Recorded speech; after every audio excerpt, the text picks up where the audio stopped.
Welcome to Go Fund Yourself. Watch up-and-coming entrepreneurs step into the spotlight to pitch their businesses to you. This is not ordinary TV. Welcome to interactive TV. Like what you see? Scan the on-screen code with your mobile device to invest in any of these businesses right now, in real time. Like their products? Buy them in real time while you watch the show. Every week, we present new opportunities for you to consider.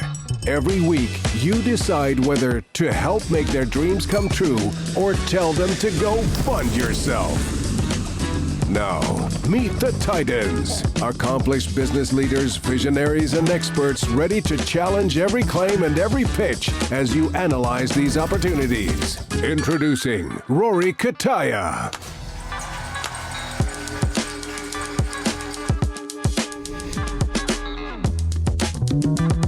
Jason Waller.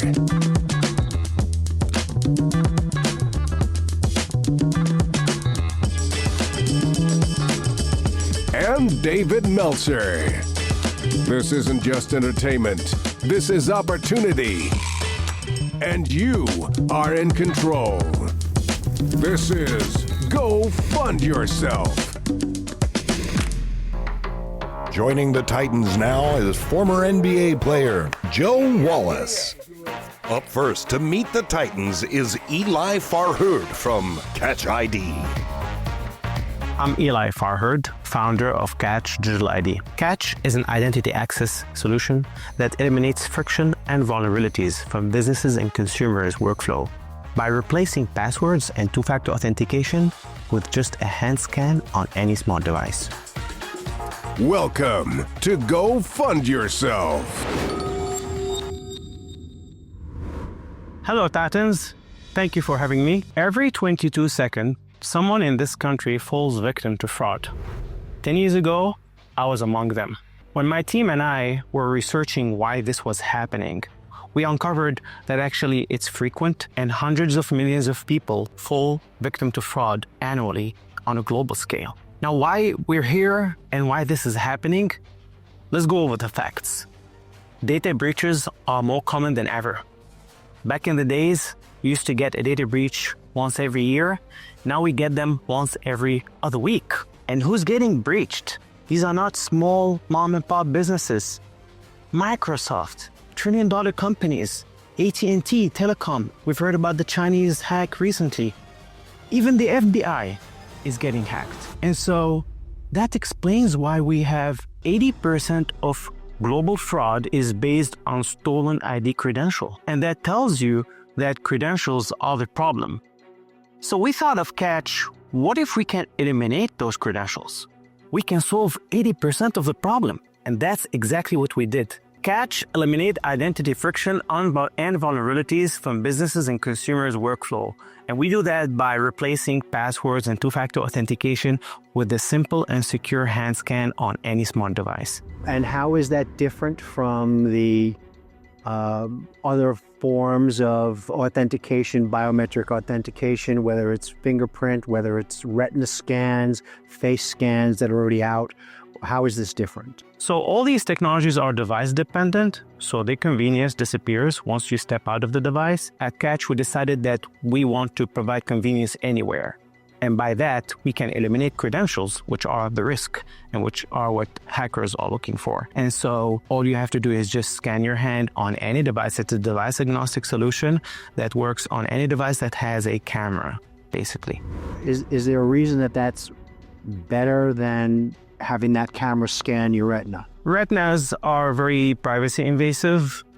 I haven't seen a technology out there that scans retina and is not device-based, meaning we had to include other sensors to scan that retina and get, a strong biometric system. We're all seeking strong biometric systems for one simple reason. Passwords can be changed, but you cannot change your biometric. Aren't all retina scans relying on the camera and software? And isn't scanning the hand relying on the camera and software? Retina scanners use infrared cameras to make sure that this eye is a human eye. It's not some made up, biometric. And so these specific hardwares are not available on all devices, which makes it, limited. What about Face ID? Face ID is the same thing. It's literally available on some iPhones that are equipped with Face ID hardware. Once you step out of Face ID or your iPhone, that convenience You're disappears. saying So Hand ID is available everywhere. that's what he's saying. It's easier to use. Our Hand ID is available anywhere. But it still relies on a camera to scan your hand. Right. So if it's relying on a camera to scan your hand, it could just as well scan your face. That's where I'm confused. Oh, you mean if the technology can be applied to other biometric parts? Correct. Absolutely. Yes. But we chose the hand for several reasons. The hand is private, it's easy to use, it does not discriminate against people of color, against races. So there are a lot of perks. So now you're getting to what I'm asking. Why is it better? Why is it different? But this doesn't discriminate in any kind of way. It's more private because you don't have to show your face. Maybe you're someone who believes in covering their face for whatever reason. You know what my problem is? My nose takes up the whole frame, and they can't identify my face. I had to get special Apple ID big nose software. But going back to facial recognition, it is notoriously known to discriminate against Black people. Yeah. And that's an AI problem. Because AI sometimes can confuse when it's I like... want to understand how it Especially with Black people. I want to know the Black people I part. didn't know Let's go there. a thing like that has no personality can discriminate. So Right. break that down for me. Black people particularly, because they have a darker skin, AI sometimes can confuse the parts of your face, black on black. It's very... Got it. Okay. So there comes the confusion. That makes sense. I wanted you to explain that to the listeners and the viewers. So the software is deployable on any device? What is the... It is operating system agnostic. I mean, let's say iOS the or major Android. tools, iOS and Android. Yeah. The good news is that payment processors are mostly based on Android, and we've already deployed on Android, so we're fine. The reason why we're raising money today is because we want to build our back end. Got it. And so what is it you're trying to do on the back end specifically? What we want to build is a scalable back end that allows us to beta test with the larger corporations. And that's one of the reasons why we're raising money through Go Fund Yourself and other possibilities that we're engaging with right now. So your team that's going to execute upon, raising the capital you need, what does that consist of? What do you have? We have a strong team of veterans in the space of fintech, myself, in the space of cybersecurity. We have veterans from IBM, from Raytheon, from Symantec. I'm sure you guys know those names. Sure we do. Why don't you tell us about your background? My background is in financial services. I spent more than 20 years there. Before I pivoted to cybersecurity, it was basically because I fell victim to fraud twice. I was a portfolio manager. So what is the strongest value proposition for people looking at your business as an investment opportunity? As an investment opportunity, you got to look at the market and the team, right? We have a strong team of veterans. You got a strong market as well. The market stands at $80 billion. It's about 85 actually this year, and is growing at 17% compounded annual growth rate. By 2030, this market will become $200 billion. The technologies are patented yet? We have 6 patents. So we didn't patent it yet for a very interesting reason. We don't want competitors to get access to our IP, which part of it is also trade secrets. So someone can't just use an image of my palm. Exactly. It would have to, and somehow the technology is going to know that this is a live palm there. Right, because we're able to detect a lot of biological markers. So this is the secret sauce. We're able to identify that this is a human hand. It's not a picture. It's not a video. And that's why you don't want to patent it, because you'd have to disclose that. Right. We want to patent after we commercialize and we're in the market and generating revenue, so that we don't give our competitors, a way for. But wouldn't it be the other way around?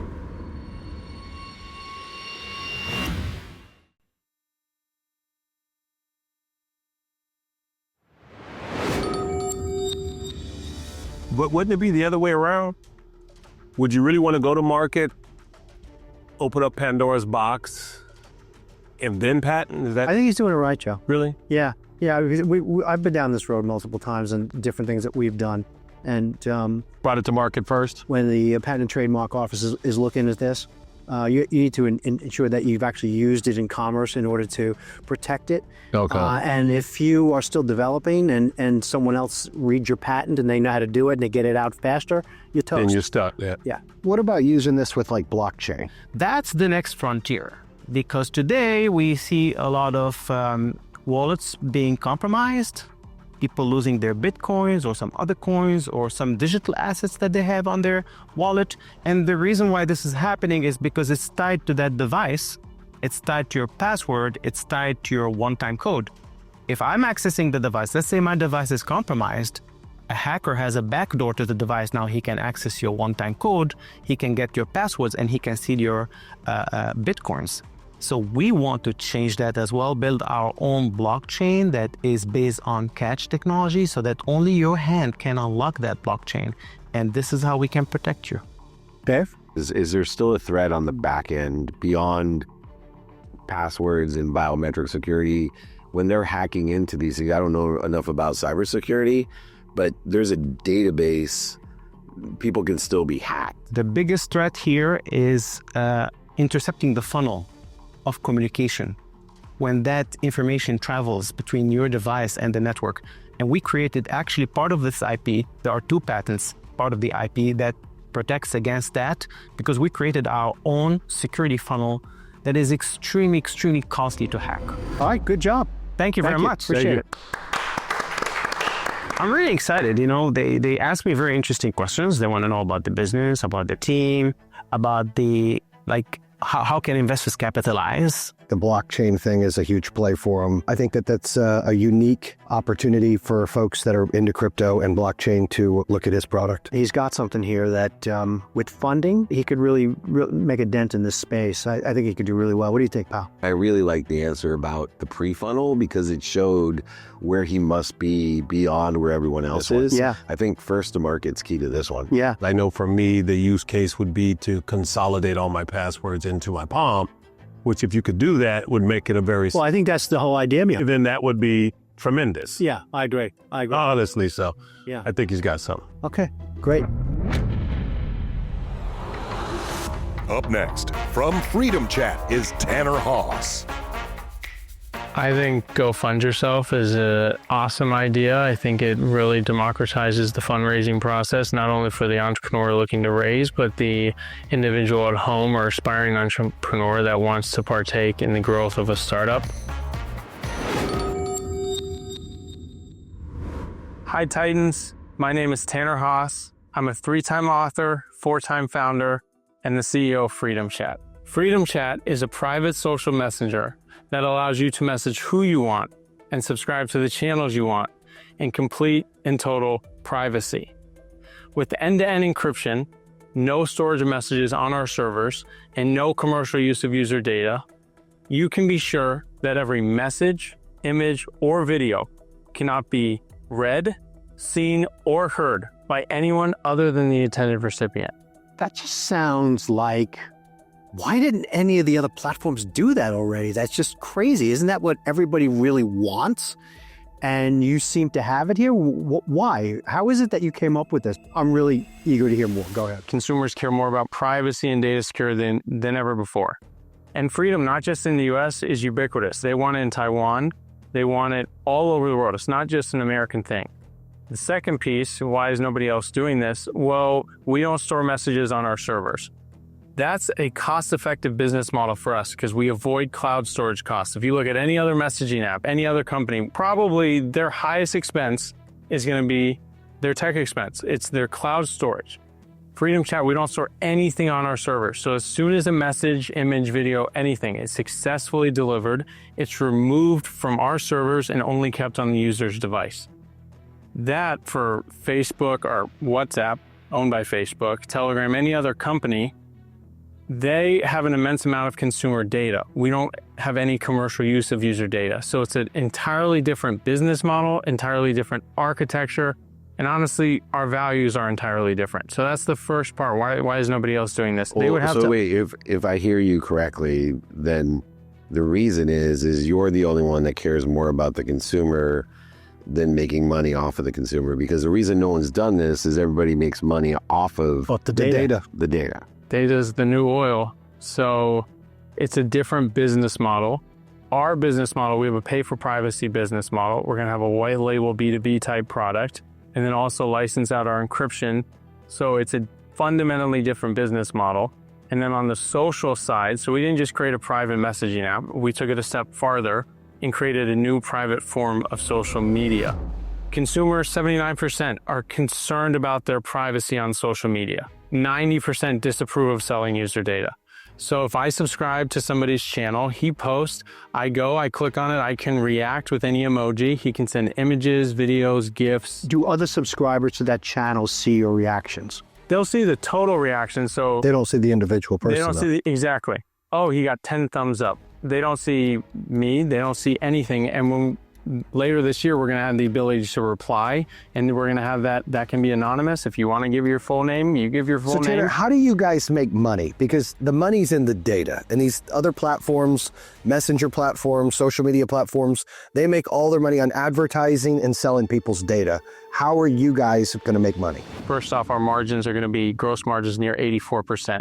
So pay for privacy, data-free advertising. We'll be able to license out our encryption, which is it's a B2B type business. So really, it's not just a private messaging app. That is such a small component of where this company is going and the revenue that we'll be able to generate. So there's just so many different things at play here, not just the private messaging app, which, yes, if we sold users' data would be, I mean, that's where the most money can be made, but that also is not where that's not what users want at the moment. And it's only going to increase. Data privacy and security worries are going to keep going up until somebody steps in, and that's what FreedomChat's doing. What are the number of subscribers or users that you've got, and what's the growth rate of that? I guess the first question is, have you started yet? Is this launched? Yeah, we launched. You can download it on the App Store. We're not yet available on Android. So what we've been able to do, we raised our pre-seed round last year. We raised $1.25 million at a $12.5 million safe. We built a fully functioning messaging app. We've published an encryption analysis on our website. We have a white paper.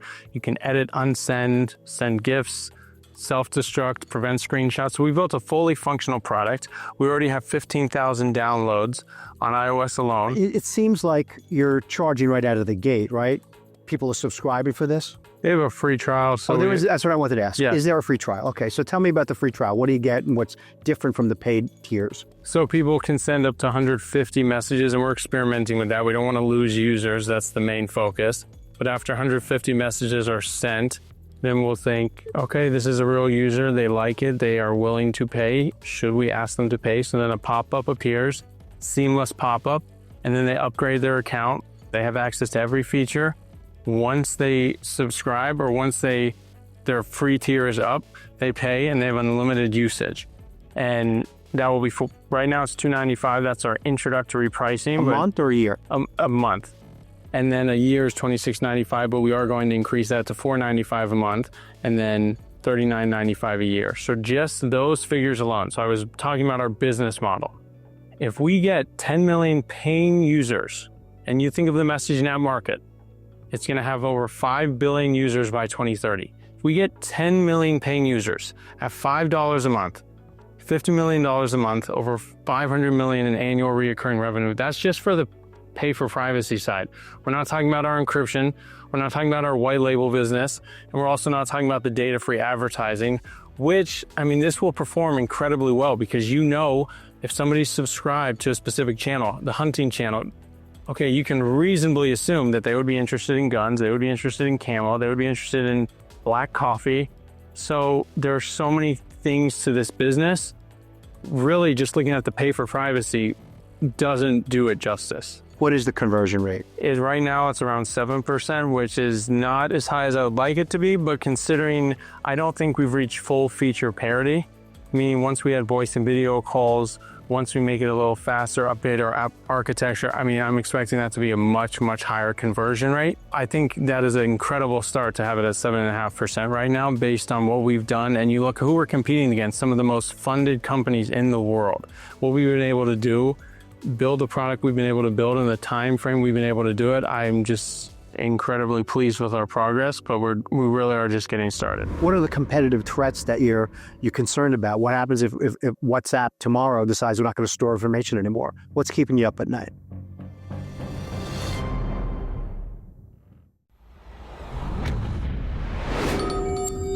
What happens if WhatsApp tomorrow decides we're not going to store information anymore? That doesn't, in all honesty, doesn't concern me because, yeah, WhatsApp could try to change, but they would have to update their entire infrastructure. They store every message on a server. They take every piece of data, share with their parent company. So it really is, they would have to change everything about themselves. And then from the consumer standpoint, it's a trust thing. Who do you want to do business with? Who do you trust? And the answer is FreedomChat for privacy and security. If I send you a message, can I erase that message? You can unsend it. You can unsend all of your messages. That is a key feature right there. So not only can you unsend at any moment in time, you can self-destruct, so it'll automatically be unsent. You can unsend all with the click of a button. So if I have sent 1,000 messages, okay, I just want to unsend all. It's off the other person's device just like that. And they can't prevent that. No, they can't prevent that. If someone hasn't self-destruct or unsent it, you can still screenshot it. Oh, so we block screenshots. That's a huge feature. Blocks the feature on the phone. That would be my concern. I send you a inappropriate picture. Well, I've already done that. And you have them. I don't want you to save them. That's we also sick. prevent screen recordings. Oh, wow. So, or media from That's a being huge saved. feature. So we ensure everything that is sent within FreedomChat stays within FreedomChat. Very good. This is very good. Great job, Tanner. Great job. Thank you, guys. I personally really like this, and I think the viewers are going to really respond well to this. You did a great job. Thank you. I was a little nervous. I was excited, but I think it went really well. It was an incredible experience, and it was just an absolute honor to present it in front of the Titans. You know, timing is everything. It's so important, and timing for this product, I don't know that it could be better. I like the corporate side of it. I just think there's so much to do, and that's where the real money's at, and implementing and distributing is so easy. I use it in my businesses too, because what if they say something stupid? They're going to get us in trouble when we get small, sued. medium, or Just large. have them out there, and it's just gone the next day. Exactly. Self-destruct after 100%. That just eliminates the evidence, not the bad deed. That's not necessarily a fit. Being future-proof of what society accepts and doesn't in corporations. Compliance is a big, to be future compliant, I think it's I think that's a great point. You know, our mores change decade to decade, and who knows what's next. Yeah, this definitely is something to take a good hard look at.